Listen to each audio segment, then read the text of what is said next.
ಆತ್ಮೀಯ ಸ್ನೇಹಿತರೆ, ತಮ್ಮದಾಗಿರ್ತಕ್ಕಂಥ YouTube channel KSP study ಪಾಯಿಂಟ್ಗೆ ಸ್ವಾಗತ.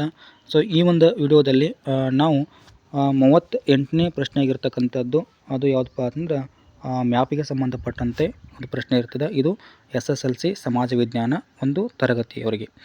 ಸೊ ಇಲ್ಲಿ ಟೋಟಲಾಗಿ 10 ಏನು ಮಾಡಿರ್ತಾರೆ ಅಂತಂದ್ರೆ ಇಲ್ಲಿ ಗುರುತಿಸಲಿಕ್ಕೆ ಕೊಟ್ಟಿರ್ತಾರೆ. ಸೊ ನಾವಿಲ್ಲಿ 10 ಏನಪ್ಪ ಅಂತಂದ್ರೆ ಗುರುತಿಸ್ಬೇಕಾಗ್ತದೆ. ಯಾಕಂತಂದರೆ ಇಲ್ಲಿ ಒಂದು ಯಾವುದಾದ್ರು ತಪ್ಪಾಯ್ತು ಅಂದರೆ ಇದರೊಳಗಿಂದ ಕರೆಕ್ಟ್ ಆಗ್ತದೆ. ಸೊ ಟೋಟಲಿ 5 ಅಂಕ ಇಲ್ಲಿ ಬರ್ತಕ್ಕಂಥದ್ದು. ಸೊ ಇಲ್ಲಿ ನೋಡ್ತಾ ಹೋಗ್ರಿ. ಅದಕ್ಕೆ ಮುಂಚೆ ಏನಂತಂದ್ರೆ ನೀವು ನಮ್ಮ ಚಾನಲ್ ಸಬ್ಸ್ಕ್ರೈಬ್ ಮಾಡಿಲ್ಲ ಅಂತಂದರೆ ಸೊ ದಯವಿಟ್ಟು ಸಬ್ಸ್ಕ್ರೈಬ್ ಮಾಡ್ಕೊಳ್ಳಿ. ಇದೇ ರೀತಿಯಾಗಿರ್ತಕ್ಕಂಥ ಒಂದು ವಿಡಿಯೋಗಳನ್ನು ನಿಮಗೆ ಶೇರ್ ಮಾಡ್ತಾ ಹೋಗ್ತೀನಿ. ಸೊ ಇಲ್ಲಿ ಮೊದಲೇದಾಗಿ ನೋಡೋದಾದ್ರೆ ಅತಿ ಇಂಪಾರ್ಟೆಂಟ್ ಆಗಿರ್ತಕ್ಕಂಥ ಒಂದು ಗುರುತು ಮಾಡಲಿಕ್ಕೆ ಕೊಡ್ತಕ್ಕಂಥದ್ದು ಯಾವುದಪ್ಪ ಅಂದ್ರೆ 82 ಪೂರ್ವ ರೇಖಾಂಶ ಅಂಥೇಳಿ. ಸೊ ಇಲ್ಲಿ ನೋಡ್ಬೋದು ನೀವು ಯಾವ ರೀತಿ ಇದೆ ಅಂಥೇಳಿ. 82 ಪೂರ್ವ ರೇಖಾಂಶ ಅಂಥೇಳಿ. ಓಕೆ, ನೆಕ್ಸ್ಟ್ ಇನ್ನೊಂದು ಕೊಡ್ತಾರೆ. ಅದು ಯಾವುದಪ್ಪ ಅಂದ್ರೆ ಇಂಪಾರ್ಟೆಂಟ್ ಆಗಿರ್ತಕ್ಕಂಥದ್ದು 23 ಉತ್ತರ ಅಕ್ಷಾಂಶ ಅಂತೇಳಿ ಈ ರೀತಿಯಾಗಿ ಕೊಡ್ತಾರೆ. ಸೊ ಇಲ್ಲಿ ಇದಕ್ಕೆ ಇನ್ನೊಂದು ಹೆಸರು ಕೊಡ್ತಾರೆ. ಅದು ಯಾವುದಪ್ಪ ಅಂದ್ರೆ ಕರ್ಕಾಟಕ ಸಂಕ್ರಾಂತಿ ವೃತ್ತ ಅಂತೇಳಿ. ಸೊ ಇವೆರಡು ಏನಂತಂದ್ರೆ ಇಂಪಾರ್ಟೆಂಟ್ ಆಗಿರ್ತಕ್ಕಂಥದ್ದು. ಇನ್ನು ಮುಖ್ಯವಾಗಿ ಇಂಪಾರ್ಟೆಂಟ್ ಏನಂತಂದ್ರೆ ಇಂದಿರಾ ಕೋಲ್ ಅಂತಕ್ಕಂಥದ್ದು ಇಲ್ಲಿ ಕೊಡ್ತಾರೆ. ಸೊ ಇದು ಇಂಪಾರ್ಟೆಂಟ್ ಆಗಿರ್ತಕ್ಕಂಥದ್ದು. ಇನ್ನು ಅದೇ ರೀತಿ ಇನ್ನೊಂದು ಏನಂತಂದರೆ ಕೊಡ್ತಾರೆ. ಅದು ಯಾವುದು ಅಂದರೆ ಇಲ್ಲಿ ಇಂದಿರಾ ಪಾಯಿಂಟ್ ಅಂತೇಳಿ. ಸೊ ಇದು ಇಂಪಾರ್ಟೆಂಟ್ ಆಗಿರ್ತಕ್ಕಂಥ ಒಂದು ಗುರುತು ಮಾಡಲಿಕ್ಕೆ ಸ್ಥಳ. ಇನ್ನು ಮುಂದುವರೆದು ನೋಡೋದಾದ್ರೆ ಇಲ್ಲಿ K2 ಅಂತಕ್ಕಂಥದ್ದಿದೆ. ಸೊ ಇದನ್ನು ಕೊಡ್ಬೋದು. ಇದಕ್ಕೆ ಗಾರ್ಡಿನ ಅಸ್ಟಿನ್ ಅಂತೇಳಿ ಕರಿತೀವಿ. ಇನ್ನು ಉತ್ಕಲ್ ತೀರ ಅಂತೇಳಿ ಕೊಡ್ಬೋದು. ಸೊ ಕೋರಮಂಡಲ ತೀರ ಅಂತಕ್ಕಂಥದ್ದಿದೆ. ನೀಲಗಿರಿ ಅಂತಕ್ಕಂಥದ್ದಿದೆ. ಆಮೇಲೆ ಮಲಬಾರ್ ತೀರ ಅಂತಕ್ಕಂಥದ್ದು ಕೊಡ್ಬೋದು. ಸೊ ಕೊಂಕಣ ತೀರ ಅಂತಕ್ಕಂಥದ್ದು ಕೊಡ್ಬೋದು. ಸೊ ಇವಿಷ್ಟು ಏನಂತಂದ್ರೆ ಇಲ್ಲಿ ಕೊಡ್ತಕ್ಕಂಥದ್ದು. ಇನ್ನು ಮಾದರಿ ಪ್ರಶ್ನೆ ಪತ್ರಿಕೆಯಲ್ಲಿ ಏನು ಕೊಟ್ಟಿದ್ರು ಅಂತಂದ್ರೆ ಸೊ ಬಂಗಾಳ ಕೊಲ್ಲಿ ಅಂತಕ್ಕಂಥದ್ದನ್ನು ಕೊಟ್ಟಿದ್ದರು.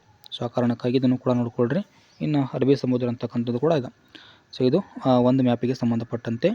ಇನ್ನು ನೆಕ್ಸ್ಟ್ ಒಂದು ಮ್ಯಾಪಿಗೆ ಹೋಗೋಣ.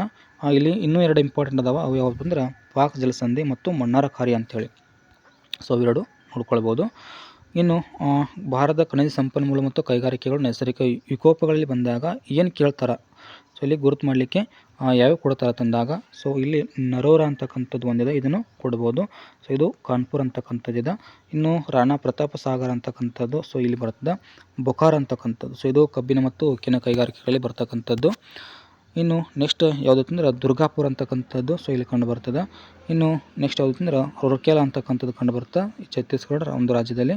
ಇನ್ನು ಬಿಲಾಯ್ ಅಂತಕ್ಕಂಥದ್ದು ಕೂಡ ಒಂದು ಕಂಡು ಬರ್ತದೆ. ಸರಿ, ಇದು ಒಡಿಸ್ಸಾ ರಾಜ್ಯದಲ್ಲಿ ಕಂಡು ಬರ್ತದೆ.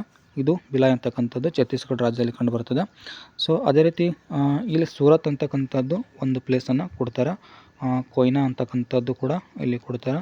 ಇನ್ನು ಅತಿ ಹೆಚ್ಚು ಏನಂತಂದ್ರೆ ಇಲ್ಲಿ ಇಂಪಾರ್ಟೆಂಟ್ ಯಾವುದು ಅಂತಂದ್ರೆ ಬಾಂಬೆ ಹೈ ಅಂತಕ್ಕಂಥದ್ದು ಸೊ ತೈಲ ಉತ್ಪಾದನಾ ಕೇಂದ್ರ, ಅದನ್ನು ಕೊಡ್ತಾರೆ.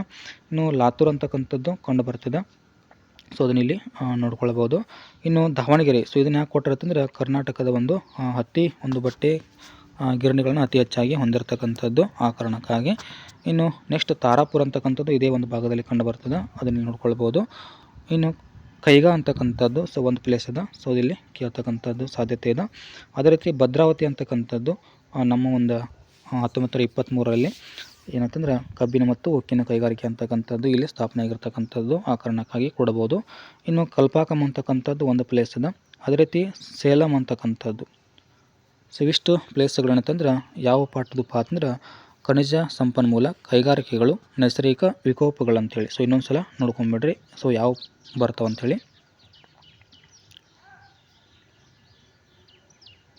ಓಕೆ, ಇನ್ನು ನೆಕ್ಸ್ಟ್ ಒಂದು ಮ್ಯಾಪಿಗೆ ಹೋಗೋದಾದ್ರೆ ಸೊ ಅಂತಾರಾಷ್ಟ್ರೀಯ ವಿಮಾನ ನಿಲ್ದಾಣಗಳು. ಸೊ ಇಲ್ಲಿ ಏನು ಕೇಳ್ತಾರೆ ಅಂತಂದರೆ ಅಂತಾರಾಷ್ಟ್ರೀಯ ವಿಮಾನ ನಿಲ್ದಾಣ ಕೇಳ್ತಕ್ಕಂಥ ಸಾಧ್ಯತೆ ಇದೆ. ಸೊ ಅಮೃತ್ಸರ್ ಅಂತಕ್ಕಂಥದ್ದು ಸೊ ಸಾಮಾನ್ಯವಾಗಿರ್ತಕ್ಕಂಥ ಒಂದು ಪ್ಲೇಸ್ ಅದ. ಇನ್ನು ದೆಹಲಿಯಲ್ಲಿ ಬಂದಾಗ ಸೊ ಒಂದು ಏನಂತಂದ್ರೆ ಇಂದಿರಾ ಗಾಂಧಿ ಒಂದು ಅಂತಾರಾಷ್ಟ್ರೀಯ ವಿಮಾನ ನಿಲ್ದಾಣ ಅಂತಕ್ಕಂಥದ್ದು ಕಂಡು ಬರ್ತದೆ. ಸೊ ಅದೇ ರೀತಿ ಅಹಮದಾಬಾದ್ ಅಂತೇಳಿ ಕರಿತೀವಿ. ಸೊ ಇಲ್ಲಿ ಕೂಡ ಏನಂತಂದರೆ ಒಂದು ಅಂತಾರಾಷ್ಟ್ರೀಯ ವಿಮಾನ ನಿಲ್ದಾಣ ಅಂತಕ್ಕಂಥದ್ದು ಕಂಡು ಬರ್ತದೆ. ಆಮೇಲೆ ಇನ್ನೊಂದು ಯಾವುದಪ್ಪ ಅಂದ್ರೆ ಗುವಾಹಟಿ ಅಂತೇಳಿ ಕರಿತೀವಿ. ಸೊ ಇದು ಏನಪ್ಪ ಅಂದ್ರೆ ಲೋಕಪ್ರಿಯ ಅಂತಕ್ಕಂಥ ಒಂದು ಅಂತಾರಾಷ್ಟ್ರೀಯ ವಿಮಾನ ನಿಲ್ದಾಣ ಅಂತಕ್ಕಂಥದ್ದು ಇಲ್ಲಿ ಕಂಡು ಬರ್ತದೆ. ಸೊ ಅದೇ ರೀತಿ ಕಲ್ಕತ್ತಾ ಅಂತಕ್ಕಂಥದ್ದು ಸೊ ಇದು ಬಂದರದಲ್ಲಿ ಕೂಡ ಬರ್ತದೆ. ಆಮೇಲೆ ನೇತಾಜಿ ಸುಭಾಷ್ ಚಂದ್ರ ಬೋಸ್ರವ್ರದ್ದು ಒಂದು ಅಂತಾರಾಷ್ಟ್ರೀಯ ವಿಮಾನ ನಿಲ್ದಾಣ ಅಂತಕ್ಕಂಥದ್ದು ಬರ್ತದೆ. ಇನ್ನು ನೆಕ್ಸ್ಟ್ ಯಾವುದು ಅಂತಂದ್ರೆ ಮುಂಬೈ ಅಂತಕ್ಕಂಥದ್ದು. ಸೊ ಇಲ್ಲಿ ಯಾವುದು ಕೊಡ್ತಾರೆ ಅಂತಂದ್ರೆ ಛತ್ರಪತಿ ಶಿವಾಜಿ ಒಂದು ಮಹಾರಾಜರದ್ದು ಸೊ ಅಂತಾರಾಷ್ಟ್ರೀಯ ವಿಮಾನ ನಿಲ್ದಾಣದ ಸೊ ಅದನ್ನು ಕೊಡ್ತಕ್ಕಂಥ ಒಂದು ಸಾಧ್ಯತೆ ಇದೆ. ಇನ್ನು ಹೈದರಾಬಾದ್ ಅಂತಕ್ಕಂಥದ್ದಿದೆ. ಸೊ ಇಲ್ಲಿ ಕೂಡ ಏನಪ್ಪ ಅಂದರೆ ಒಂದು ಅಂತಾರಾಷ್ಟ್ರೀಯ ವಿಮಾನ ನಿಲ್ದಾಣ ಇರ್ತಕ್ಕಂಥದ್ದು. ಸೊ ಅದನ್ನು ಕೂಡ ಇಲ್ಲಿ ಕೊಡ್ಬೋದು. ಇನ್ನು ಚೆನ್ನೈ ಬಂದಾಗ ಚೆನ್ನೈ ಅಂತಾರಾಷ್ಟ್ರೀಯ ವಿಮಾನ ನಿಲ್ದಾಣದ ಸೊ ಇಲ್ಲಿ ಗೋವಾ ಅಂತಕ್ಕಂಥದ್ದು ಅಥವಾ ಮೋಪ್ ಅಂತೇಳಿ ಕರಿತೀವಿ, ಅಲ್ಲಿ ಒಂದು ಅಂತಾರಾಷ್ಟ್ರೀಯ ವಿಮಾನ ನಿಲ್ದಾಣ ಅಂತಕ್ಕಂಥದ್ದು ಕಂಡುಬರ್ತದೆ. ಇನ್ನು ಬೆಂಗಳೂರಲ್ಲಿ ಬಂದಾಗ ಸೊ ಅಂತಾರಾಷ್ಟ್ರೀಯ ಒಂದು ವಿಮಾನ ನಿಲ್ದಾಣ ಯಾವುದು ಅಂತಂದ್ರೆ ಕೆಂಪೇಗೌಡ ಅಂತಕ್ಕಂಥದ್ದಿದೆ. ಸೊ ಅದನ್ನ ಇಲ್ಲಿ ಕೇಳ್ತಕ್ಕಂಥ ಸಾಧ್ಯತೆ ಇದೆ. ಇನ್ನು ತಿರುವನಂತಪುರಂ ಅಂತಕ್ಕಂಥದ್ದು ಕೂಡ ಇಲ್ಲಿ ಒಂದು ಪ್ಲೇಸು ಇಂಪಾರ್ಟೆಂಟ್ ಆಗ್ತದೆ. ಸೊ ಇಷ್ಟು ಏನಂತಂದ್ರೆ ಅಂತಾರಾಷ್ಟ್ರೀಯ ವಿಮಾನ ನಿಲ್ದಾಣಗಳಿಗೆ ಸಂಬಂಧಪಟ್ಟಂತೆ ಅತಿ ಹೆಚ್ಚು ಕೇಳ್ತಕ್ಕಂಥದ್ದು ಯಾವುದು ಅಂತಂದರೆ ಇಲ್ಲಿ ಸೊ ಕೋಲ್ಕತ್ತಾ ಅಂದ್ರೆ ಇಲ್ಲಿ ಸುಭಾಷ್ ಚಂದ್ರ ಬೋಸ್ ಅವ್ರದ್ದು ಕೇಳ್ಬೋದು. ಅದೇ ರೀತಿ ಹೈದರಾಬಾದ್ ಅಂತಕ್ಕಂಥದ್ದಿದೆ. ಸೊ ಇದನ್ನು ಇಲ್ಲಿ ಕೇಳ್ತಕ್ಕಂಥ ಸಾಧ್ಯತೆ ಇದೆ. ಇನ್ನೊಂದು ಅಹಮದಾಬಾದ್ ಅಂತಕ್ಕಂಥದ್ದು ಕೇಳ್ತಕ್ಕಂಥ ಸಾಧ್ಯತೆ ಜಾಸ್ತಿ ಇದೆ. ಇನ್ನು ಮುಂಬೈ ಅಂತಕ್ಕಂಥದ್ದು ಕೂಡ ಕೇಳ್ತಕ್ಕಂಥ ಜಾಸ್ತಿ ಇದೆ. ಓಕೆ, ಇವಿಷ್ಟು ಏನಂತಂದ್ರೆ ಅಂತಾರಾಷ್ಟ್ರೀಯ ವಿಮಾನ ನಿಲ್ದಾಣಗಳ ಕುರಿತಾಗಿ ಇರ್ತಕ್ಕಂಥ ಒಂದು ಮ್ಯಾಪು. ಇನ್ನು ನದಿ ಕಣಿವೆ ಯೋಜನೆಗಳಲ್ಲಿ ಬಂದಾಗ ಅತಿ ಹೆಚ್ಚು ಕೇಳ್ತಕ್ಕಂಥದ್ದು ಯಾವುದು ಅಂತಂದ್ರೆ ಬಾಕ್ರನಾಂಗಲ್ ಅಂತಕ್ಕಂಥದ್ದು. ಸೊ ಇದನ್ನು ಕೇಳ್ತಾರೆ. ಇದಕ್ಕೆ ಇನ್ನೊಂದು ಹೆಸರು ಗೋವಿಂದ ಸಾಗರ ಅಂಥೇಳಿ ಅದನ್ನು ಕೂಡ ಕೊಡಬಹುದು. ಗೋವಿಂದ ಸಾಗರ ಅಂಥೇಳಿ ಅದನ್ನು ಕೂಡ ಕೊಡಬಹುದು.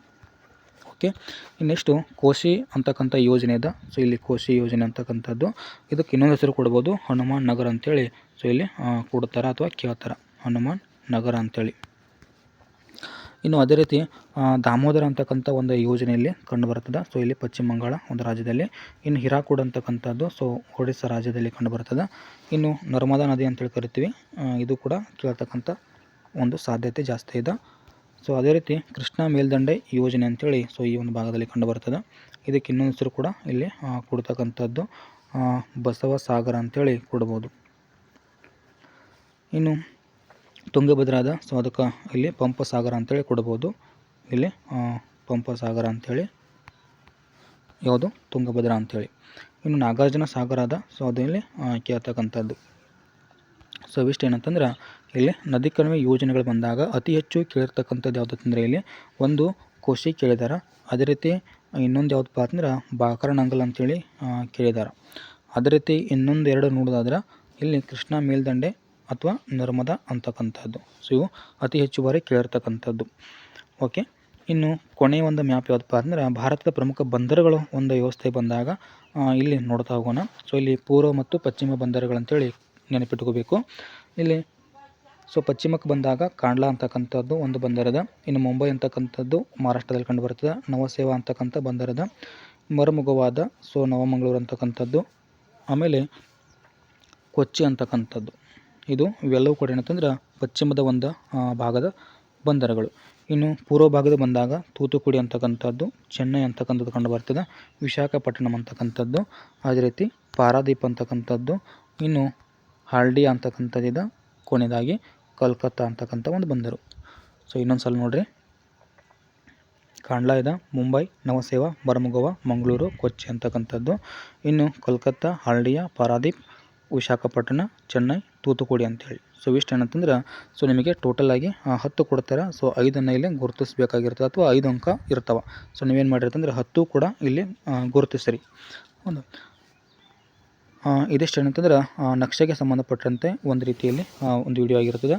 ಇನ್ನು ಮುಂದಿನ ವಿಡಿಯೋದಲ್ಲಿ ಸೊ ಮತ್ತೊಂದು ವಿಷಯವನ್ನು ನಿಮಗೆ ತೊಗೊಂಡು ಬರ್ತೀನಿ. ಅಲ್ಲಿವರೆಗೂ ಥ್ಯಾಂಕ್ ಯು.